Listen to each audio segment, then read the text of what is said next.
সে pack করে রাখার পরে সেইটা যখন খুলছি আমি দেখছি পুরো ভিতরে সাদা পোকা কিলবিল কিলবিল করে ঘুরে বেড়াচ্ছে।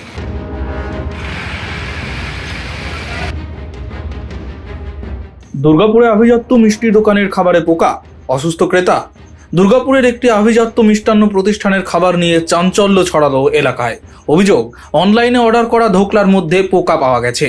জানা গিয়েছে, দুর্গাপুরের এক ব্যক্তি পরিবারের জন্য অনলাইনের মাধ্যমে সাহা সুইটসের গুরুদুয়ারা ব্রাঞ্চ থেকে ধোকলা অর্ডার করেন।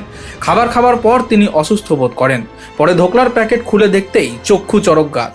ধোকলার মধ্যে সাদা রঙের লম্বা লম্বা পোকা দেখা যায় বলে অভিযোগ। ঘটনায় ক্ষোভ প্রকাশ করেন ওই ক্রেতা। তার দাবি, নিম্নমানের ও নোংরা খাবারের সরবরাহের কারণেই তিনি অসুস্থ হয়ে পড়েছেন। বিষয়টি নিয়ে তিনি সংশ্লিষ্ট মিষ্টান্ন প্রতিষ্ঠানের বিরুদ্ধে অভিযোগও দায়ের করেছেন। ঘটনাকে ঘিরে এলাকায় চাঞ্চল্য ছড়িয়েছে। তবে এই বিষয়ে এখনো পর্যন্ত সংশ্লিষ্ট মিষ্টান্ন প্রতিষ্ঠানের তরফে কোনো প্রতিক্রিয়া পাওয়া যায়নি। দুর্গাপুরে সাহা সুইটস বলে জোম্যাটো থেকে অর্ডার করার পর মোটামুটি যতক্ষণ সময় ওরা ডেলিভারি দেয় সেই সময় ওরা ডেলিভারি দিল জিনিসটা ডেলিভারি দেওয়ার পর ঘরের মধ্যে সকালবেলা যেহেতু টিফিন খাওয়ার জন্য অর্ডার করা হয়েছে, টিফিনটাই অর্ডার করা হয়েছে, সেহেতু টিফিনটা বার করা হলো।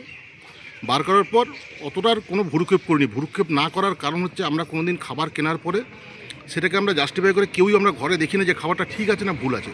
আমরা জানি যে কোনো রেস্টুরেন্ট বা যে কোনো দোকান থেকে খাবার আসলে পরে সেটা ফ্রেশ এবং ভালো আসে। অ্যাজ উইথ আমি সেই খাবারটা আমি নিজে সবার ফার্স্টটা খেয়ে নিই। আমি এবং আমার মেয়ে, আমি তো পুরোটাই খেয়ে নিচ্ছি 100%। আমার মেয়ে 50% খেয়ে নেয়। 50% খাওয়ার পর আমার মেয়ে ফার্স্ট দেখে যে এর মধ্যে পোকা। আমাকে বললো, পাপা এর মধ্যে পোকা আছে। আমি সঙ্গে সঙ্গে খুলে দেখি। এবার আমার ওয়াইফের জন্য অর্ডার করা হয়েছিল, ওয়াইফের খাবারটা এজিডিস প্যাক করে রাখা ছিল। সেই প্যাক করে রাখার পরে সেইটা যখন খুলছি আমি দেখছি পুরো ভিতরে সাদা পোকা কিলবিল কিলবিল করে ঘুরে বেড়াচ্ছে। এবং আমি যখন খাচ্ছিলাম তখন আমার একটুখানি স্মেল আসছিল, কিন্তু আমি সেটাকে একটু অ্যাভয়েড করেছিলাম। এটা আমার ভুল।